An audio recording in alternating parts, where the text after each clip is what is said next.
David, and I don't say this in an ill-spirited way at all. Just getting to the truth of it, you are like dripping with the viscosity of sanctimony as you ask this question. No, to that's an be ad able to hominem, Vivek. caricature. That's It's not unfair. an I ad think you hominem. don't want to saying that- answer the I'm question. saying- That's no, to I'm attack saying me. that It's an there's- obvious there's- question. If there's it's a not an obvious machine and a question. I'm saying that there's a managerial machine. class, It's a machine. someone must be involved. There must be David, someone. That's your assertion. In this intense debate, Vivek Ramaswamy shuts down David Pakman on the David Pakman Show as Pakman tries to frame Vivek's views in a negative light. Vivek skillfully turns the conversation around, exposing what he sees as the true machine controlling American politics. From discussing deep state influence to the hidden forces behind policy decisions, Vivek provides a sharp and insightful critique, leaving Pakman struggling to defend his stance. Let's dive into this riveting exchange where Vivek takes control, delivers compelling points, and leaves Pakman reeling. I think that there's a managerial machine Who's that in that? decides who's going to be churned out. It's not one person, it's a system. And I think it goes back to the way the government's run. I think the people who we elect to run the government are not the ones running the government. I don't think Joe Biden is really making most of the policy decisions that come out of the executive branch of the government. I really don't. But give an I think example of someone who's making the decisions. I know you can't, it's not one person, but there must be it's a not group. one Who's- person. Well, I'm resisting the premise, David. It is a machine. That is the Leviathan. I mean, Who this ma- is who the- who runs the This machine? is the apparatus. It's the wrong frame. That's the whole point, David, Who is built that- the machine? Well, I think it's been built over the years from decades of purposeful loss of accountability. I think it was built by people who were elected into office that did not want to actually bear the accountability for their actions, and so quietly devolved power, first from Congress to three-letter agencies, from three-letter agencies to a managerial class that pervades the public and private sector alike. You don't have to take it from what you will see as a crazy Republican candidate, far right or whatever you want to label me on your show. Michael Lind has written about this in a lucid manner. I think that there's a horizontal managerial class that pervades the public, private, and intermediate sectors in the United States that's wielding the decisions. I just think it would most put decisions a that lot matter. of texture to it if you were able to say, Hillary's Susan in the Rice, class, you know, or you want me to talk about Susan Susan Rice. I mean, you can give examples of the people Nancy who have Pelosi's husband, or Ellen DeGeneres, or but that's not my view, and I understand the way the game is played. To then It's not a game. I'm just curious but who a it game, is. David. It's fine. I understand it. I'm having fun with it. No, Is but that- it's no, not but a David, game. I It's, understand it. there You're- must you're- be you're sort some of- people. David, and I don't say this in an ill-spirited way at all. Just getting to the truth of it, you are like dripping with the viscosity of sanctimony as you ask this question. No, to that's then an be ad able to hominem, Vivek. caricature. That's It's not unfair. an I ad think you hominem. don't I'm want to saying that- answer the I'm question. saying- That's no, to I'm attack saying that me. It's an there's- obvious question. If there's it's a not an obvious machine and a question. I'm saying that there's a managerial machine. class, It's a machine. someone It's a must be involved. There But must be David, someone. That's your assertion, David, and I think that my whole premise is that I think this is true in both parties, but it's particularly true in the modern Democratic Party. I don't think Joe Biden has a choice in the matter of whether he's the nominee or not. It's hard to tell if David Pakman is being coy or just playing dumb, but either way, Vivek Ramaswamy is right. It's the wrong way to frame this argument. In my opinion, this is what corruption looks like when power gets concentrated in the hands of a few who lose their moral compass. They become indifferent to the consequences of their actions, driven by greed, with no regard for others. They make decisions for the wrong reasons, all while the average person suffers. It's just chaos, and no one really cares about fixing it. We need people with a moral backbone to step up and say, no, this is wrong. We need to prioritize real issues. For example, why is anyone focused on providing gender reassignment surgery to violent criminals in prison? There are so many bigger issues at play, and yet that's what's getting attention. It doesn't add up. Honestly, I don't think David Pakman is being sincere here. He rarely is. But yeah, I agree with the description. Viscous and sanctimonious sum it up perfectly. What do you think? Let me know in the comments below. Let's jump back in. You I can think that keep there's a repeating that, and range you of can do ad actors hominems, in but the you're not Democratic really Party. answering. David, and for you to sort of now claim victim and claim ad hominem. No, I'm not a talking about victim. particular I'm fine. I'm game a that big you're boy. playing, I'm a big boy. actually.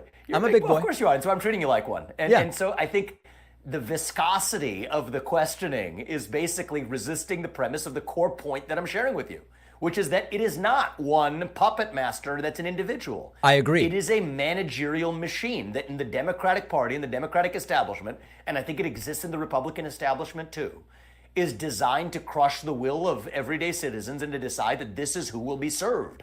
Up to you to digest. You're force-fed who you get. I think this is why they're, the Biden documents case. Why don't you hear much about that right now?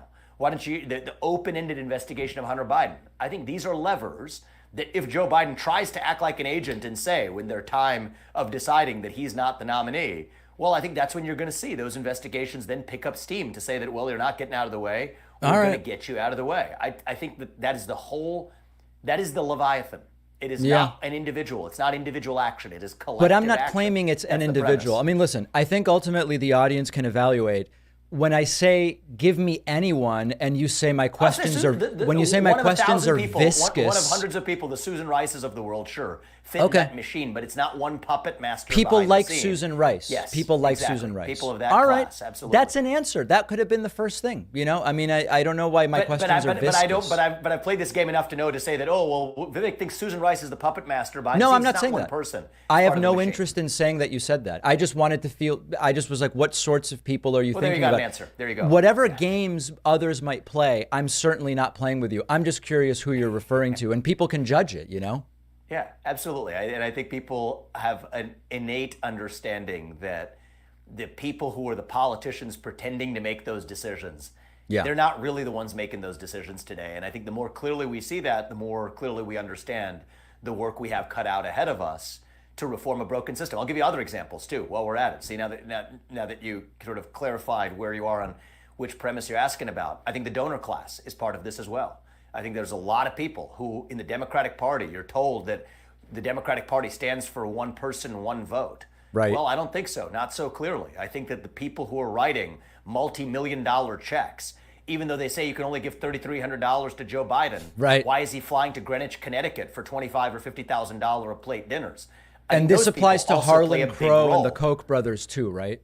I think it pervades both parties. Okay, just making I've sure. been as critical about this in the Republic, but you asked a question about the Democratic Party. Yeah. I'm against the influence of mega money in politics, period. But I'm with this you. is when you get to the reality of what that machine looks like. These are inputs into that machine. People who have lived in high levels, but not politically accountable levels of the administrative state that still have the dirty secrets that they're able to use as levers for the people who actually are in power, to the mega donor class that provides the mother's milk that is modern politics in both parties. Yes, I think that is all part of the machine that decides who and who isn't part of eligible to wield power. I think Vivek Ramaswamy phrased it well. He's pointing out a system, a machine made up of powerful elites and institutions that has existed for a long time, working in the background to influence and control key decisions in politics, media, and society.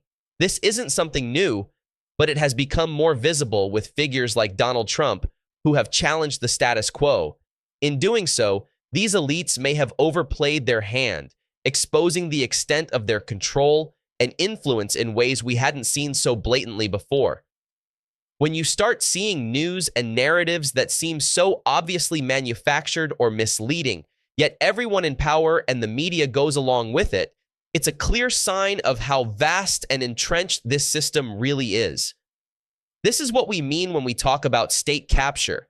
It's when a small group of powerful interests, whether they are corporate, political, or even media related, exert influence over the entire system, shaping laws, policies, and public opinion to their benefit while leaving the average person powerless.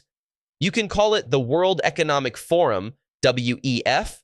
You can call it the deep state or even the Illuminati. People use different terms to describe this phenomenon, but no matter what you call it, the effect is the same. It's an un-American way of controlling decision-making that doesn't prioritize the needs of regular citizens. Instead, it benefits a few at the top who manipulate the system for their own gain, leaving everyday people to deal with the consequences, whether it's economic inequality, weakened democracy, or a lack of transparency in government. This type of control can erode trust in democratic institutions as it becomes harder for people to see how their voice or vote actually matters when so much is decided behind closed doors. It's not just about political parties. This system is about maintaining power at all costs, regardless of who is in office, and distracting the public from real issues by focusing on manufactured narratives or conspiracies that serve these elites. What do you think about Vivek Ramaswamy's perspective? Do you agree that we're seeing this kind of manipulation in our society today? Let me know in the comments, and don't forget to like, subscribe, and share your thoughts.